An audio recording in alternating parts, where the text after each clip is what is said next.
before the tool rest, I was oiling it, so I knew it was clean. Can't clean it with water. No, it was rust. So you can oil it, but essentially I've cleaned. There's no dust, there's nothing there, and there's nothing on this. Because what I'm going to do now is I'm essentially going to stop using the lathe as a spinning machine. It's now going to become an assistant to me. So this is completely centered, the surface is good, and now I'm going to use it for essentially its value is that it's centered, and it will stay centered. This is called a surface gauge. I'd like you all to actually come up and see this. Just give me 1 second to set it up.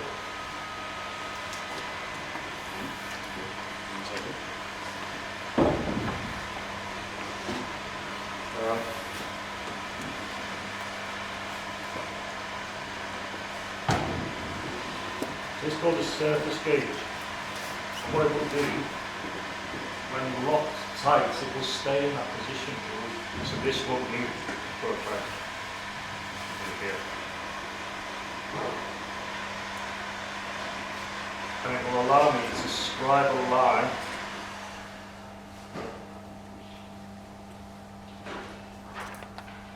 into the plaster.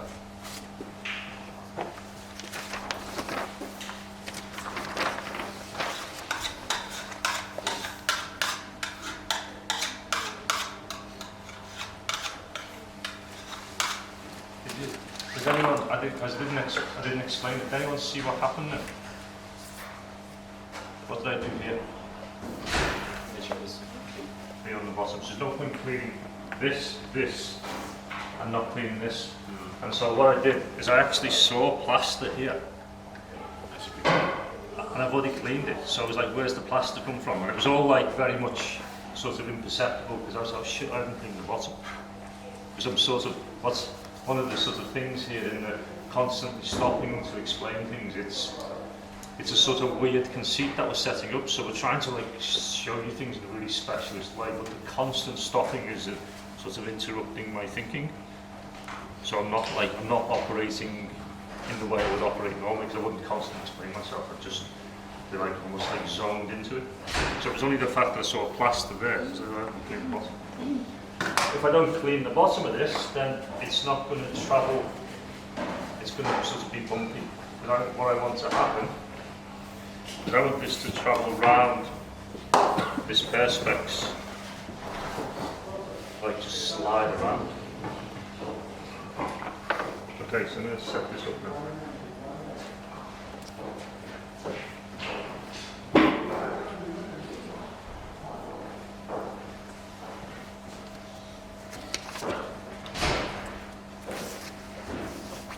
Okay, so I left like a little, really like 1 millimeter like nipple on the end of the plaster as a guide, because that's like true center. And then I've set the surface gauge up to touch that. I'm going to ask you to come and look at it, but it's not touching it, just so you can see it. So just come and have a look.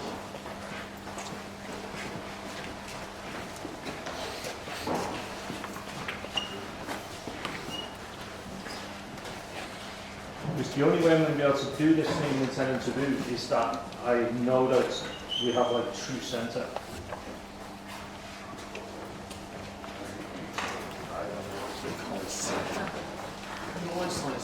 Can you see from there?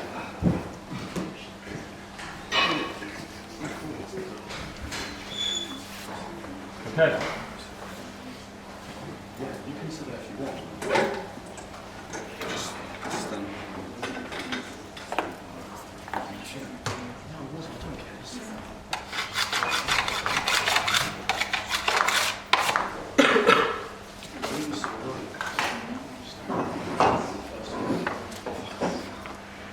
So what I'm going to do now is I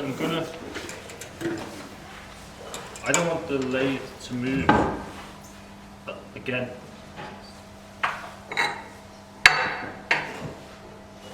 this is locking it, because if I don't lock it, I could lock it that way depending on, but now this will not move, okay? Because I want it to stay in one place. I don't need to worry about true center because it's always centered. Now I'm going to scribe a line. So I'm just gently scratching the surface.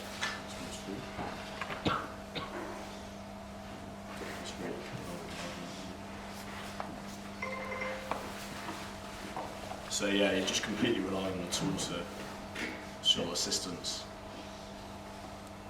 Yeah, I'm not.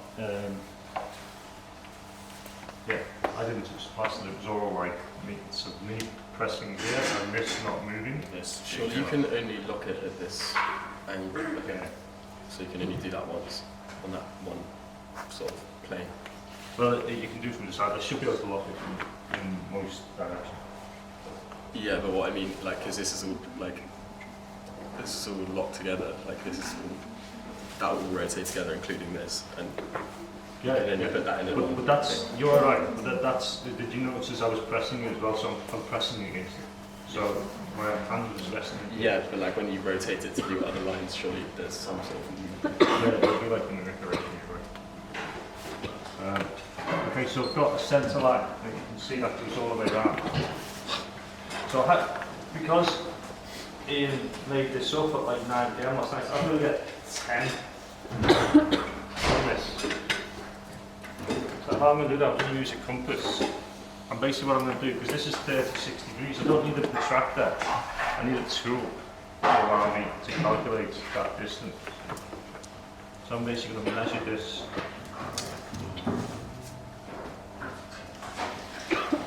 So now I have this. Again, so making sure it doesn't move.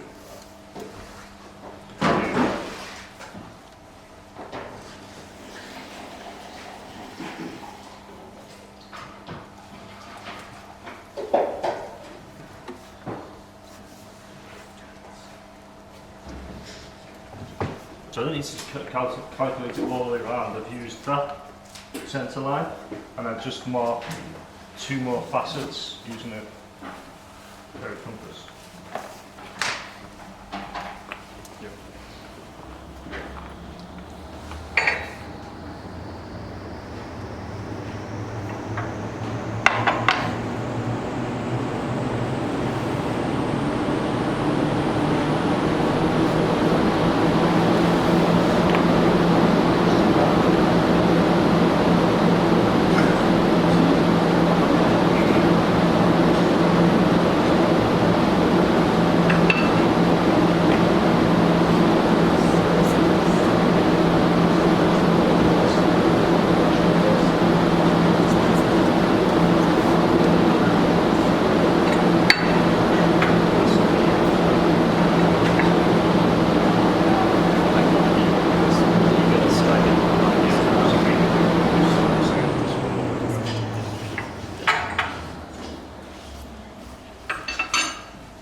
Do you know how many degrees it will turn, like depending on how you turn it?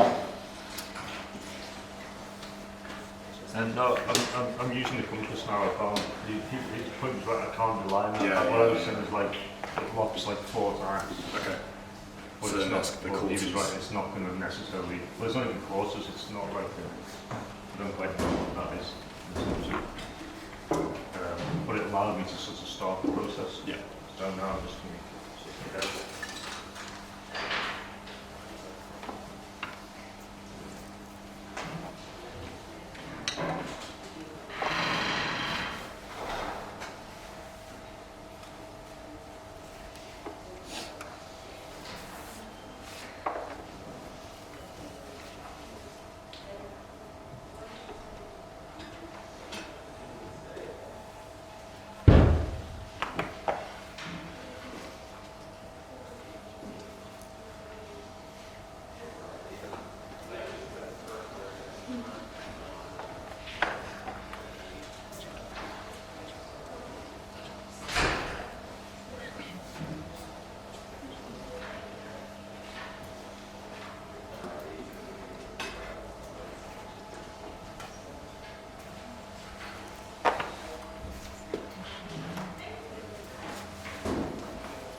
can't see the lines because of that light.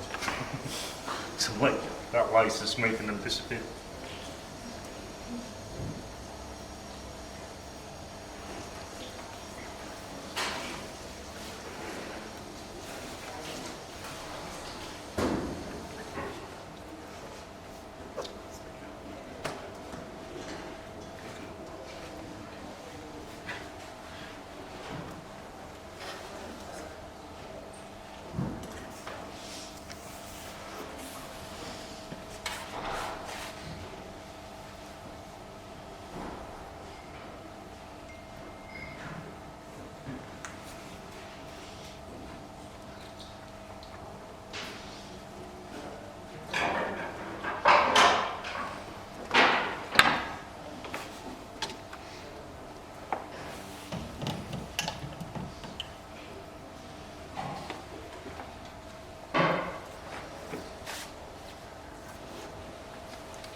Even watching this, I can't work out how you're going to actually do this, but I suppose that's why we find out.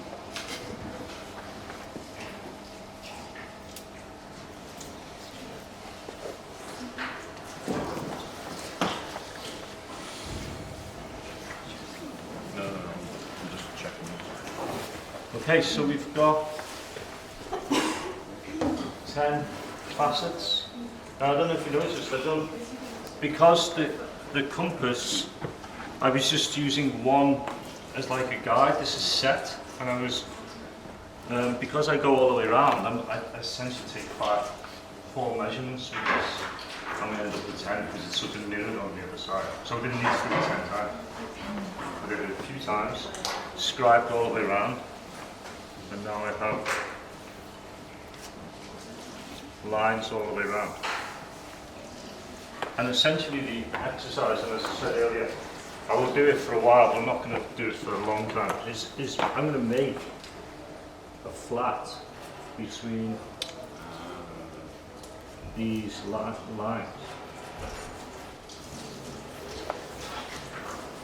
And that's what you're taking off that kind of dough.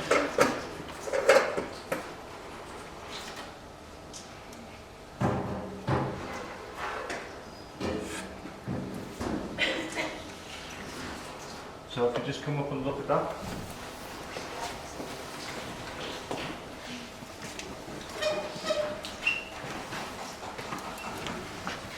Yeah, I know you're looking.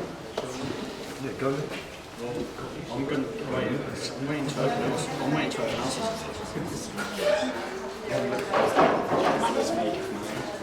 So pop it.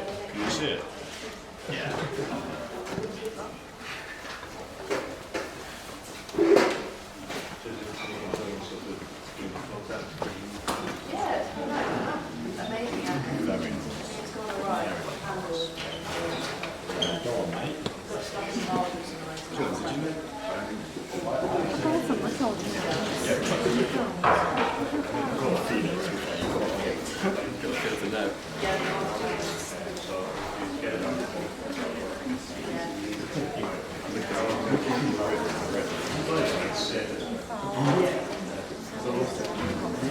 Okay. Everyone. Now, of like So this is where we're going to run into like run out of road a bit because I've already established that things take a long time. So I'm not going to spend the hours it should take me to do this.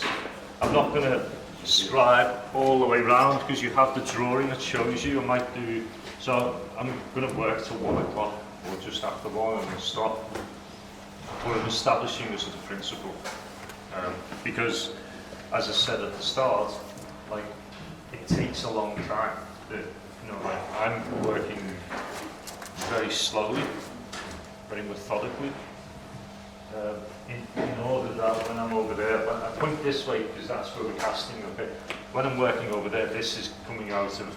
I might even make multiple molds, so I could be casting 2 or 3 at a time. So I buy the time later, but the key thing is to make it really well here. So it's almost built into me. I can't do this quicker than. Well, I'm not going to be able to like do it fast. So I'll probably do 2 sides or 3, and then I'm going to stop because you've seen the principle of how to do it. Okay.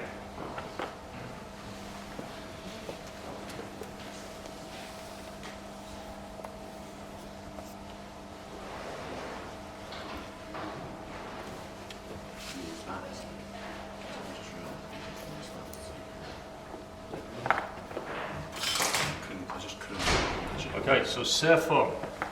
This is flat. Sorry, this is centered. So the lathe is now acting like an assistant. It's like a third arm. That doesn't matter now if it sort of moves because I've got my guide. So I'm working to those lines. So if like you see this move around isn't the issue, it's not going to go off center. That's the key thing. Very nice, clean surform.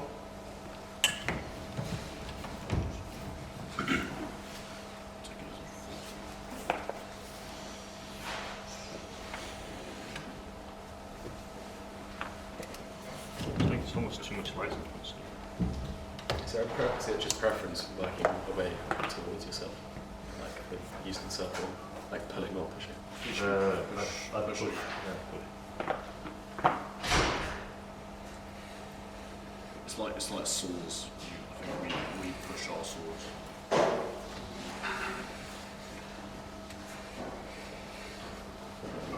So I can see the 2 lines. Because the tricky thing here is the surform, when I'm pressing down the surform, it sort of, I can't see the lines. So I'm having to like really sort of, and I'm sort of applying the same sort of pressure. In a way, this is a sort of bit of a judgment. Like I know I'm not going fast, am I? I'm not going shh. Going really slow. The same deliberate sort of strokes every time.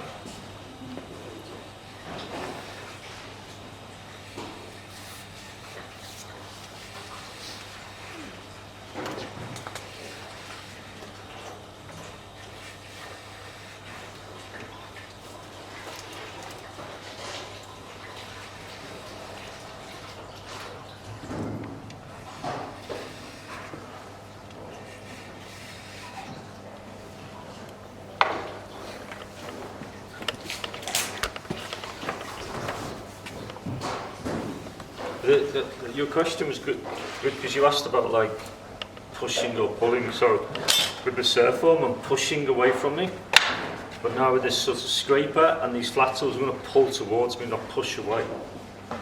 Because I hold it like on an angle like this, hold it very tight, and I'm going to pull it. And depending on literally a judgment, like as I'm doing it, I might actually hold a ruler. Yeah. And so I've got a guide. So there's a bit of like, the reason we do all these sort of like books, me and Duncan wrote a book, I always think what we're trying to do, and this thing we're doing the big video, is we're trying to help people understand. So we're trying to capture tacit knowledge. Anyone know what tacit knowledge is?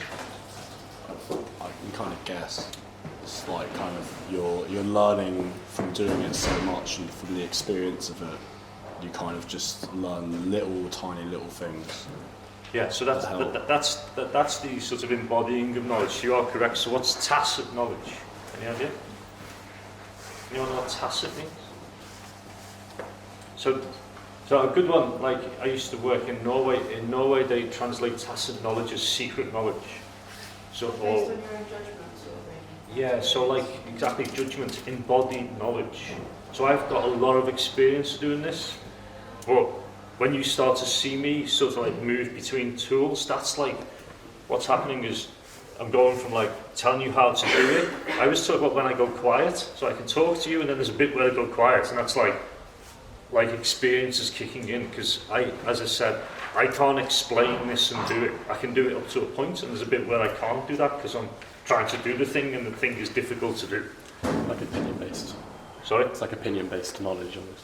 Like, Yeah. I mean, it's about tacit knowledge, about like embodied judgment. I know how to do it, but what I'm trying to explain is the act of doing this. You'll start to see me flip between tools and not explain it. There's a sort of thing happening where I'm trying, even with all the experience I have, I'm trying to do it, because it's, even with the experience, it's not easy. So that's where they sort of go quiet, and you see me sort of grappling for tools and like trying to like figure out how to do it, even though I know how to do it. Doesn't make it easy. I always say when people are like, "Oh, tell me this is really tough," I'm like, yeah, so what? No one said it was going to be easy. There's a reason we teach ceramics for 3 years. You could arrive here as a BA and leave as a doctor. You can do a PhD, you can do 3 years, 2 years. How long's PhD studying?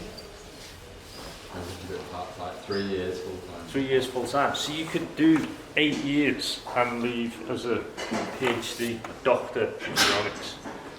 But that's like, but the reason I'm saying that is like the things we do. It's what I say when like we get battered with requests from fine art to come in, and I'm like, no.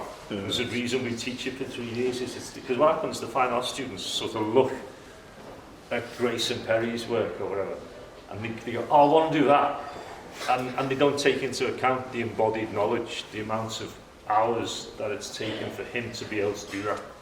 So when people wander in from outside and they want to do Grace and Perry's work, they're actually asking me or Bridget or Ian to help them do it, because it's painfully not possible for them to do it in 2 weeks. So I really was explaining why like I'm sort of moving between tools, because I'm making judgments on how to do it as I go along.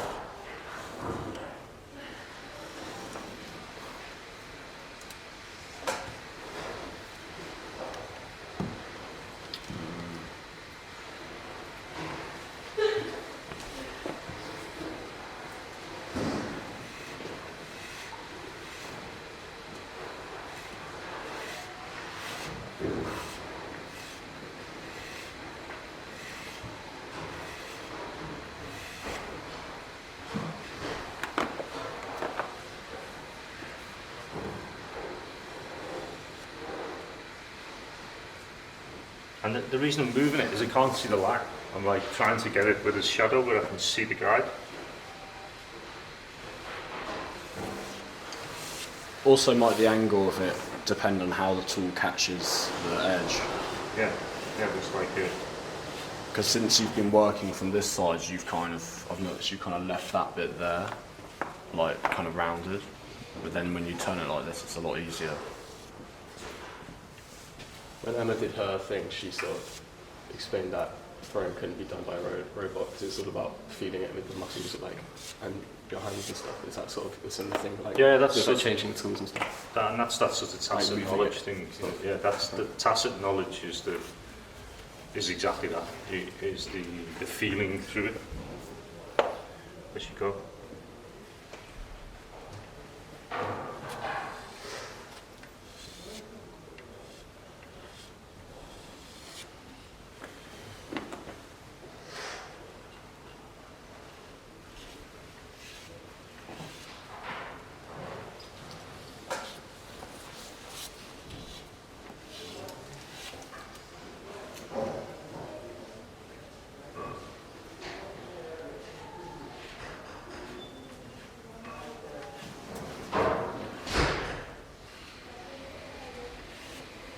And the reason I'm using a big flat surface is because there's a little bit of like, I'm almost like having to tease the plaster so I'm sort of like only touching a small area, and then as it gets some sort of purchase and it allows me to pull the tool through it, then I press the rest down so that part of the tool is acting a bit like a guide.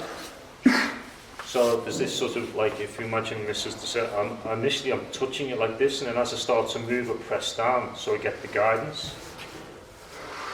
Because so I can apply pressure to a very small area and use the rest of the area to sort of support me, so I don't dig into it. It'd be great if we could look at that sort of because it's like we're talking like millimeters of surface. But so when I'm doing this, John, do you want to come over here, man? no, Alright. I'm sort of I'm shaving off here, but I'm using the rest of the surface to sort of support me. I'm not trying to do the whole thing in one go.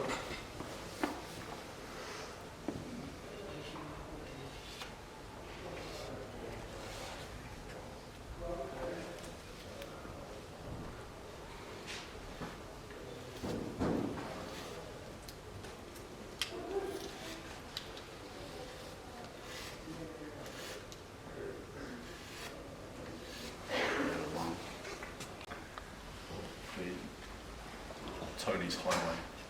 No shortcuts.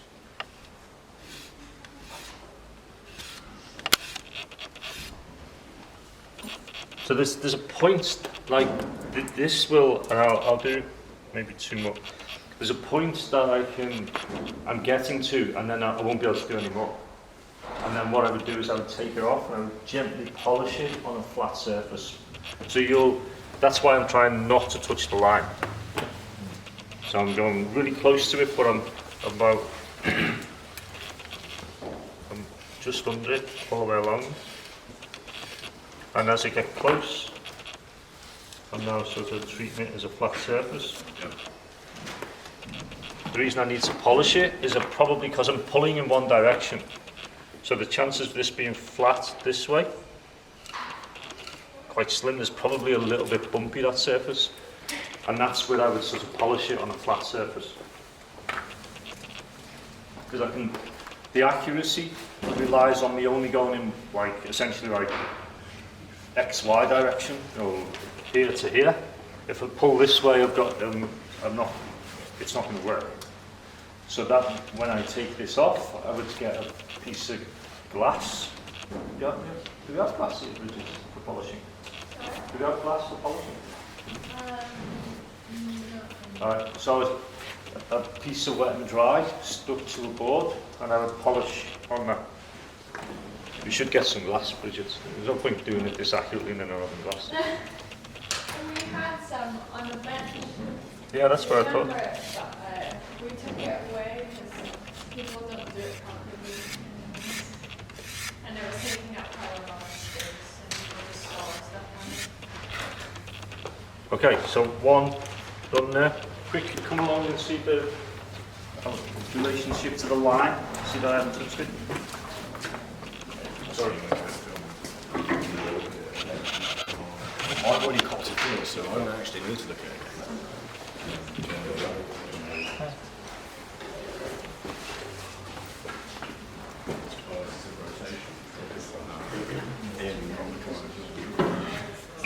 You've got a lot to learn there.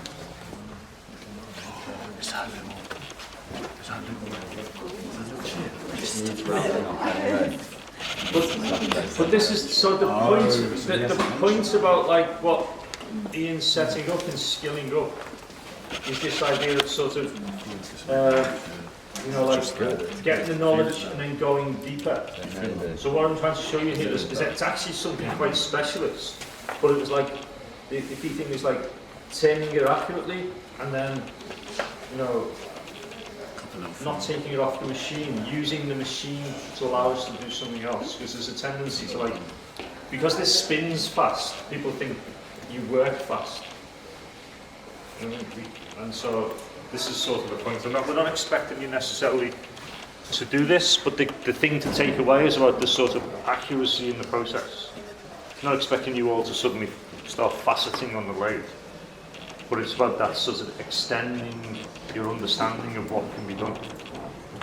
Tony, Ian said you're still to round off You're still to round off this area here. Yeah, I'll treat that at the end. Okay. The corner.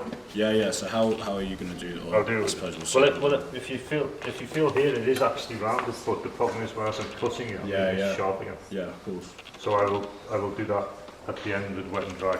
Okay. I won't be able to turn it Yeah. because when this rotates, it'll have like a high spot, so I won't be able to like turn it with a tool because I'll ruin it. What is the glass you were mentioning? Is it a piece of glass or glass paper or what? Not just glass, like a sheet of glass like this that's slightly frosted, so it's abrasive. I see. Oh, and what do you do with that? You put You just that use it to polish stuff. So you put water on it, right. so and then you just sort of essentially the glass is harder than the plaster. We know it's perfectly flat and it's slightly abrasive, so it acts as a sort of. Well, you could do with wet and dry. So it's on that surface that you've just done. So when I take this off, I would go along and I would sort of, essentially polish and then turn it, polish it, turn it, polish it.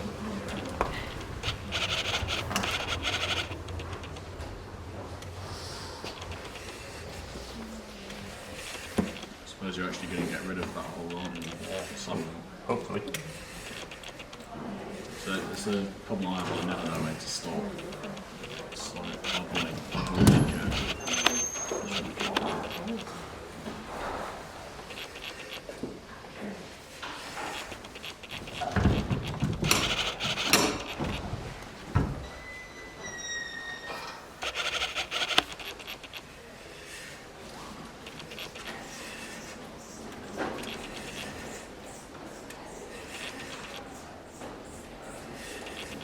Okay.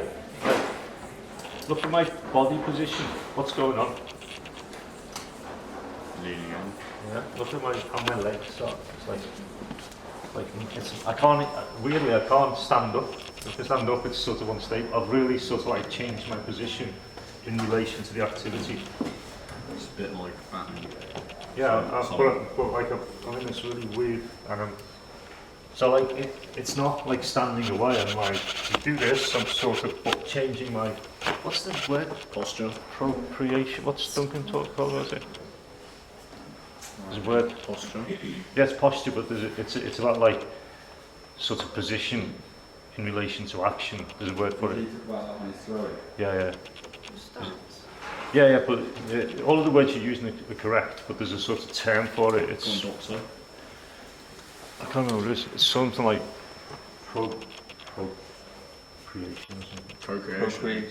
No, procreation is sex. It's not sex.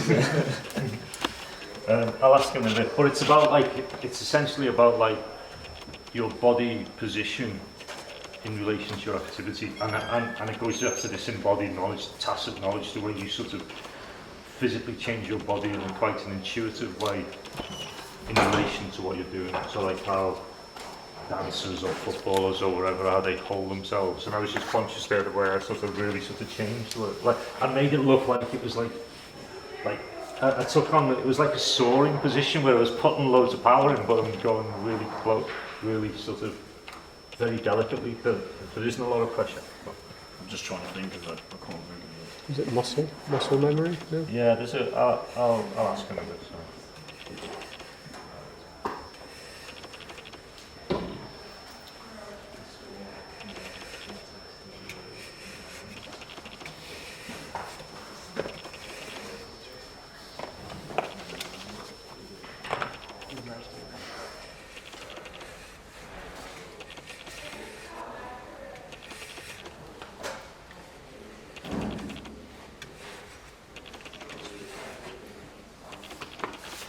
And you know, I've got other tools, but the thing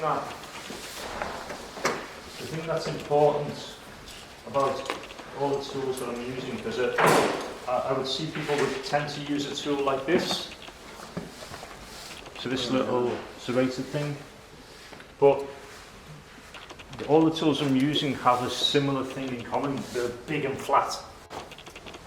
So it means when I'm pressing the surfform along, I'm getting the whole surface done together. When I was using that scraper, I'm doing parts. So I'm using a sort of flatness as a guide, where if I use this tool, I'm likely, it's like a different action. It's like riffling, it's like the digging. I'm likely to, if I did that, I'm more likely to sort of put bumps in it. There was a thing, what was it, a while ago, where we did it, when they were doing the tile project, they were sort of like putting a chamfer on it.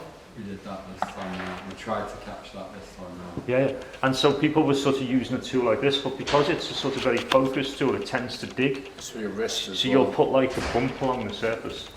Whereas how you basically, you have a piece of plaster, you have essentially this, and you put a ruler on top, and you another flat thing, and you basically go between the two hard things. The plaster is the softest bit. So you model between the hard thing and the hard thing, and use the other hard thing, and the plaster will give way. Yeah, Bridget showed us that with the tile on the desk. Yeah, exactly. I think when Ian was demoing it, he forgot to show us. No, bullshit. Nah. Andy demoed it. Oh, okay. Anyway, but the point is, the key thing, it's about like, again, that sort of choice of tool. That's what I'm talking about, the choice of tool. So here I'm using large flat things because I want a large flat surface. This is for modelling something, it's not the right tool.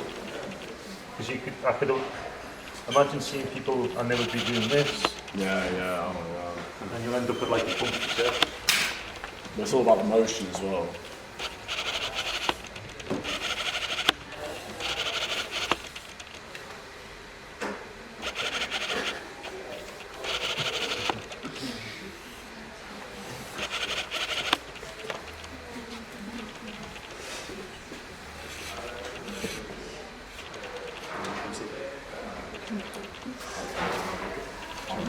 I'm having a look.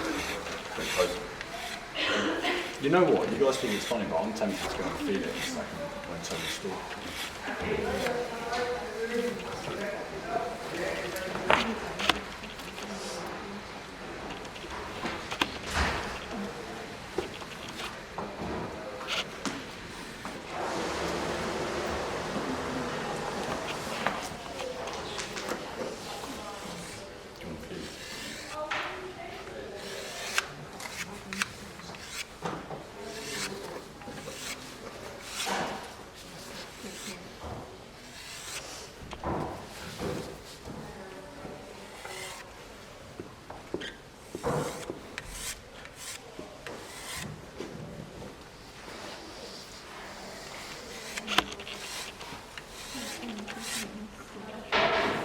How long did you work in the industry, Gary? What's that?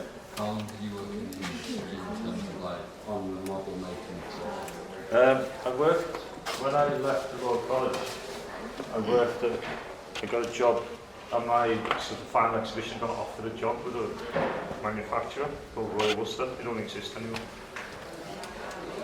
So my first job after my MA was working in a design studio as a designer, but the role was design and model maker. So anything we drew, we had to make. And so like I did essentially I did a BA that was 4 years, and then I did 2 years of MA, and then I went to work in a design studio and a manufacturer, and my learning went like that. Because it was sort of like, having to, we draw the thing and then have to make it. And that's where so a lot of these sort of skills were sort of learned.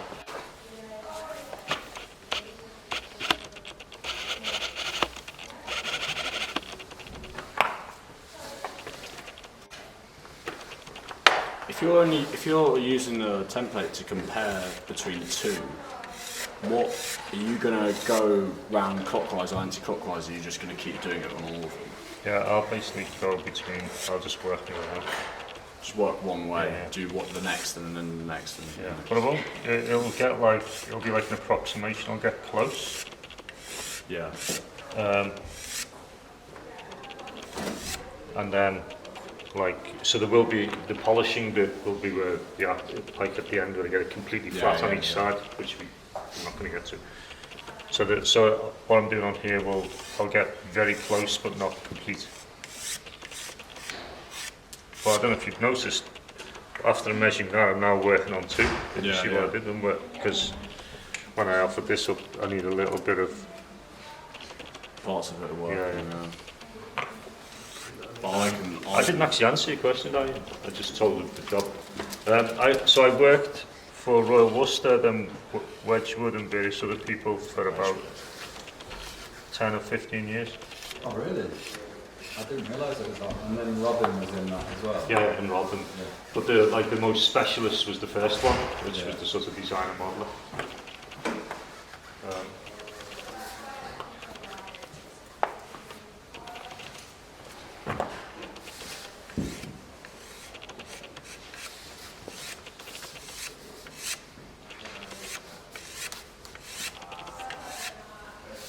So when I'm going to do this final one and we'll stop, but when you look at it, you'll notice that I'm like, there'll be bits where I'm not close to the line because I don't feel like this is the right point to do that. It'll be at the point where I'm sort of laboriously polishing it. Will be where I get to the final point.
And the reason this sort of scribed line becomes important is because, like, I need to sort of keep that integrity, because that's where the geometry lies. That's why the pencil isn't good enough, because the pencil will rub off and then I'll try and put it back in, and the minute I'm doing that, things are changing.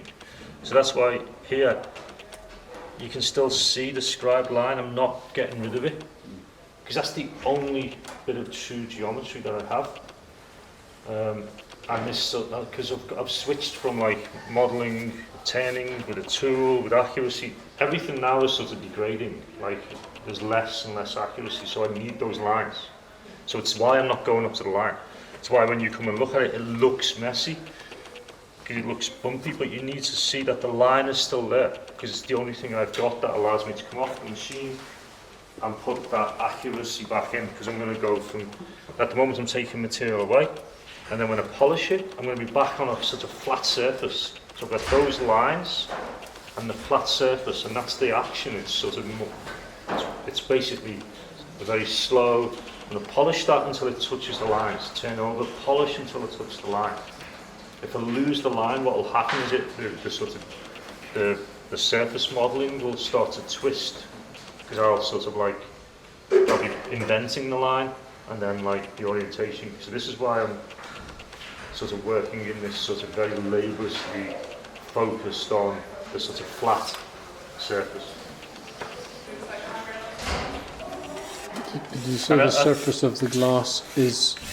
Did you say it's slightly frosted or something? Yeah, frosted, so it's like a bit abrasive. You can use. So that's when you do work to the line, is it? Yeah, that's when I'll polish it back to the line. I see. You can do it with wet and dry, but the wet and dry needs to be sort of stuck to something flat Yeah. because it isn't flat. What was that process where we make the clay shiny by rubbing it? What was that called? Burnishing. So with the burnishing, I feel like that's a flat surface working into the plaster. Is this a similar thing with the glass? Like it's kind of compacting the surface almost, in a way. Yeah, yeah, possibly. It's essentially.